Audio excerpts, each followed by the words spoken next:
Imagine this, it's 1999. The world is buzzing with excitement about the new millennium. The dot-com boom is in full swing. Y2K fears are plastered across every newspaper. And NASA is preparing for one of the most ambitious projects in human history, the International Space Station. Now picture this. In a quiet suburban bedroom in Florida, a 15-year-old boy sits at his computer. No formal training, no expensive equipment, just curiosity, determination, and a dial-up internet connection. What happens next would shake the foundations of one of the most advanced technological institutions on Earth. This teenager's name was Jonathan James, and what he did was extraordinary and terrifying. With nothing more than self-taught skills, he managed to breach NASA's jet propulsion laboratory systems. Not only did he get in, he downloaded sensitive source code that controlled critical life support functions aboard the International Space Station. Think about that for a second. A high school kid sitting in his bedroom had access to the very code that astronauts would rely on to breathe in space. But here's the thing. This story isn't just about a teenager breaking into NASA. It's about what this moment revealed to the world. It exposed how fragile our early internet infrastructure really was. It showed us that even the most powerful organizations, with billion-dollar budgets and the brightest minds, could be undone by something as simple as a weak password or an overlooked security flaw. And the timing couldn't have been more dramatic. The late 1990s were already filled with anxiety. People feared planes would fall from the sky when the clock struck midnight on January 1st, 2000. Companies were scrambling to fix computer systems before the so-called Y2K bug hit. Against this backdrop, Jonathan James's hack was like pouring gasoline on a fire. It was a wake-up call that technology, for all its promise, carried enormous risks. And here's why this story still matters today. Fast forward to October 2025. We live in a world where artificial intelligence drives cyber attacks, where billions of Internet of Things devices, from your fridge to your car, are connected online, and where breaches cost trillions of dollars every year.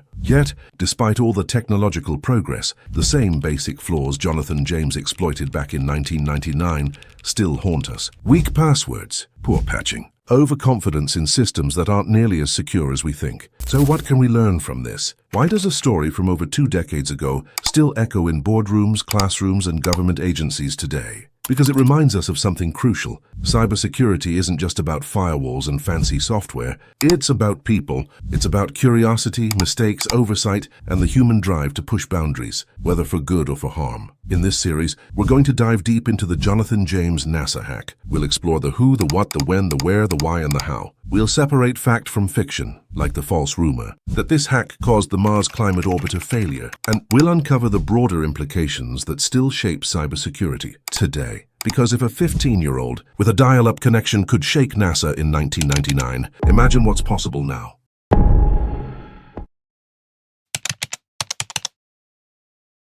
Let's rewind to the late 1990s. The internet was exploding into the mainstream. For most people, it was still a novelty. Chat rooms, email chains, and the thrill of hearing that dial-up connection screech to life. But behind the excitement, something else was happening. Cybersecurity as we know it today barely existed. Government agencies, even giants like NASA, believed their systems were untouchable. They thought their networks were fortresses, but in reality, they were castles built on sand. And in that environment, a teenager named Jonathan Joseph James, just 15 years old, was about to prove them wrong. Born in 1983, Jonathan wasn't a criminal mastermind or a shadowy figure from a spy thriller. He was a kid who loved computers, who taught himself to code, and who went by the online alias Comrade. He wasn't in it for money. He wasn't trying to sell secrets to foreign governments. He wasn't even trying to cause chaos. What drove him was something far simpler and far more dangerous: curiosity. The thrill of seeing if he could outsmart the best. At just 13, Jonathan had already started experimenting with hacking. By 15, he had the skills to exploit vulnerabilities in systems most adults couldn't even understand. And in June of 1999, he set his sights on one of the most ambitious projects humanity had ever attempted, the International Space Station. Using nothing more than his bedroom PC and a dial-up connection, Jonathan found his way into NASA's jet propulsion laboratory systems. How? Not with some Hollywood-style supervirus, not with futuristic gadgets, but with something embarrassingly simple: unpatched servers running Red Hat Linux. He slipped in through the cracks, installed a backdoor, and set up a packet sniffer to quietly capture login credentials. Piece by piece, he built himself a skeleton key to NASA's digital vault. And what did he find? Roughly 3,000 lines of source code. Not just any code. This was the software that controlled the ISS's life support systems. Air, water, temperature, humidity. The very things astronauts would depend on to survive in orbit. Imagine the weight of that discovery. A teenager, sitting in his bedroom, holding the digital blueprints for keeping humans alive in space. When NASA discovered the breach in early July, panic set in. They had no choice but to shut down the affected systems for 21 days, 3 weeks of silence. 3 weeks of engineers scrambling to investigate, repair, and rewrite code. The direct cost? About $41,000. But the stolen code itself was valued at $1.7 million. And the real cost, the trust, the reputation, the fear, was immeasurable. The primary victim was NASA's Jet Propulsion Laboratory in Pasadena, California. JPL wasn't just any facility. It was the crown jewel of robotic space exploration. They were the ones sending rovers to Mars, probes to the outer planets, and managing missions that pushed the boundaries of human knowledge. But Jonathan's target wasn't Mars. It wasn't the Mars Climate Orbiter, which famously failed in September 1999 due to a unit conversion error, pounds versus newtons. That $125 million disaster was unrelated. Yet over time, the two stories became tangled together in conspiracy theories, as if this teenager had somehow brought down a spacecraft. The truth is simpler but no less shocking. His focus was the ISS. And the ripple effects didn't stop at NASA. The ISS was, and still is, a global collaboration. The European Space Agency, Roscosmos, Japan's JAXA, all of them relied on secure US contributions. When Jonathan stole that code, it wasn't just an American problem, it was an international one. Updates were delayed, confidence was shaken, and for a project built on trust between nations, that was a serious blow. But perhaps the most shocking part of this story is how simple it all was. Jonathan wasn't using cutting-edge exploits. He wasn't backed by a foreign government. He was a teenager with a dial-up modem. He installed a Trojan backdoor, mirrored entire email servers, and read NASA's internal communications as if he were one of them. At first, investigators assumed it had to be a foreign adversary, Russia, China, maybe even a rogue intelligence agency. The truth? It was a kid in Florida, sitting in his bedroom, testing himself against the world's best. The paranoia this caused was enormous. No state secrets were stolen, but the fear was real. For 21 days, NASA's systems were offline. Work on the ISS was halted.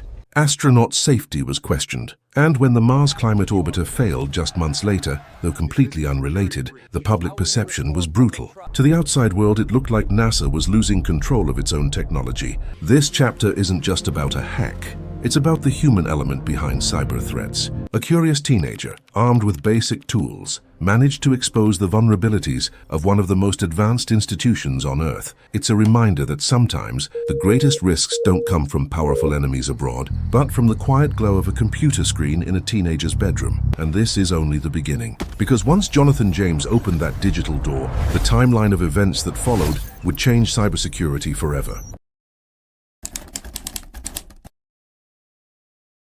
To really understand the 1999 NASA hack, we need to step back into the world it happened in. The late 1990s were a strange mix of excitement and fear. The internet was exploding. E-commerce was booming. AOL was the king of dial-up, and everyone was talking about this mysterious thing called cyberspace. But at the same time, there was paranoia. Y2K hysteria had people convinced that when the clock struck midnight on January 1st, 2000, planes would fall from the sky and banks would lose all their money. And in the middle of all this, headlines started warning about a new kind of threat, cyber terrorists. The idea that someone somewhere could sit behind a computer and cause real-world chaos was terrifying. And then, a teenager from Florida proved it was possible. Jonathan James, known online as CMRaid, was just 15 years old when he pulled off one of the most audacious hacks in history. In late June 1999, from his bedroom in Pinecrest, he scanned NASA's Jet Propulsion Laboratory servers for weaknesses. And he found them. Weak passwords. Unpatched software, doors left wide open. He slipped in, installed a backdoor, set up a packet sniffer, and within days he had downloaded thousands of lines of source code. Not just any code, this was the software that controlled the International Space Station's life support Systems, air, water, temperature, humidity, the very things astronauts would depend on to survive in orbit. When NASA discovered the breach in early July, panic spread through the agency. They feared a foreign adversary, Russia, China, maybe even a rogue intelligence group. The response was immediate, a 21-day shutdown of critical systems. For 3 weeks, engineers worked around the clock, scrubbing servers, rewriting code, and trying to figure out who had slipped past their defenses. The cost, about $41,000 in direct expenses, but the real damage was far greater. Delays, shaken confidence, and the realization that their fortress wasn't as secure as they thought. And then, just months later, disaster struck again. On September 23, 1999, NASA lost the Mars Climate Orbiter, a $125 million probe destroyed because one team used metric units while another used imperial. A simple math error. But to the public, the timing was suspicious. Conspiracy theories swirled. Was the orbiter failure connected to the hack? The truth is no, the two events were unrelated, but perception matters. And for NASA, 1999 was quickly becoming an annus horribilis, a year of disasters that eroded public trust. By January 26, 2000, investigators had traced the intrusion back to Pinecrest, Florida. Federal agents, NASA officials, and local police raided Jonathan James's home. Imagine the scene, a quiet Miami suburb, neighbors peeking out their windows, and inside, a teenager being arrested for hacking NASA. He was just 16 years old, the first juvenile ever charged under the Computer Fraud and Abuse Act. On September 21, 2000, he pleaded guilty. His sentence? 6 months in juvenile detention, 6 months of house arrest, probation until he turned 18, letters of apology, and a ban on using computers for fun. It was a landmark case, one that set the tone for how America would handle juvenile cybercrime. But Jonathan's story didn't end there. In 2008, at just 24 years old, he died by suicide. At the time, he feared being wrongfully implicated in another massive breach, the TJX retail hack. His death was a tragedy that underscored the immense pressure and isolation that can come with being thrust into the spotlight as a young hacker. Geographically, this hack spanned the country. The launchpad was Pinecrest, Florida, an upscale suburb thousands of miles away from the target. From his bedroom, Jonathan reached across the continent to Pasadena, California, home of NASA's Jet Propulsion Laboratory. JPL, nestled in a sunny Los Angeles suburb, was ground zero for the breach. Here, engineers were working on the ISS's life support systems, only to have their work paralyzed by a teenager's intrusion. And it didn't stop there. Logs showed that James also touched Department of Defense systems, including a military rocket facility in Alabama. From a single bedroom in Florida, his digital fingerprints stretched coast to coast, proving that in cyberspace borders mean nothing. This multi-location dynamic was a warning of things to come. One entry point, one overlooked vulnerability, can cascade across networks and cripple critical infrastructure. Sound familiar? In 2021, the Colonial Pipeline ransomware attack shut down fuel supplies across the East Coast, all because of an unpatched VPN account. The methods may evolve, but the lesson remains the same. Small cracks can lead to massive failures. So when we look back at 1999, we see more than just a teenager's hack. We see a timeline of events that reshaped cybersecurity. We see locations that highlight the contrast between a low-tech Florida bedroom and California's cutting-edge labs. And we see how one year, NASA's year of disasters, still echoes in today's digital battles. Because if a 15-year-old with a dial-up modem could reach across the country and shake NASA to its core, what does that say about the threats we face now?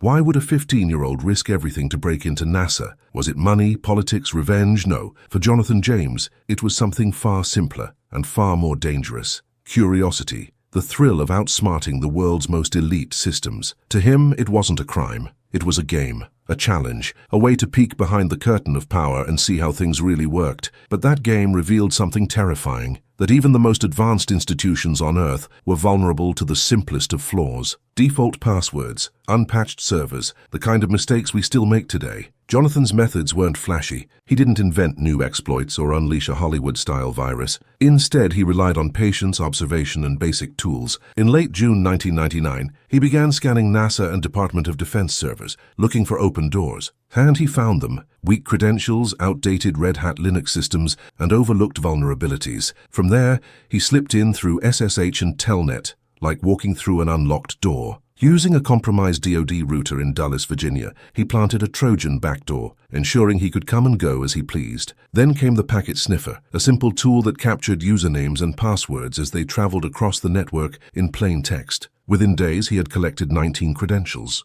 10 of them military. With those keys, he roamed freely across 13 NASA computers, including at the Marshall Space Flight Center, and from there, he downloaded 1.7 million worth of source code, the very software that controlled the International Space Station's life support systems. Think about that, a teenager sitting in his bedroom holding the code that managed air, water, and temperature for astronauts in orbit. No zero-day exploits, no phishing campaigns, just basic Unix commands, C programming, and persistence. It was low-tech brilliance, and it worked. The breach went undetected for days. When NASA finally realized what had happened, they had no choice but to shut down systems for 21 days. 3 weeks of cleanup, rewriting code, and restoring trust.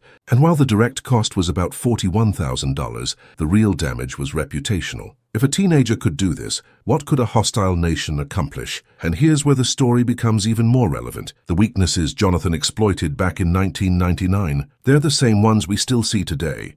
That reused password you've been using for years, the one you think no one will guess, that's exactly the kind of flaw hackers thrive on. In fact, in 2025, with over 300 billion leaked passwords floating around the dark web, one lazy habit can escalate from a personal inconvenience to a national crisis. Imagine a hospital blackout, a power grid failure, a grounded airline fleet, all because of a single weak password.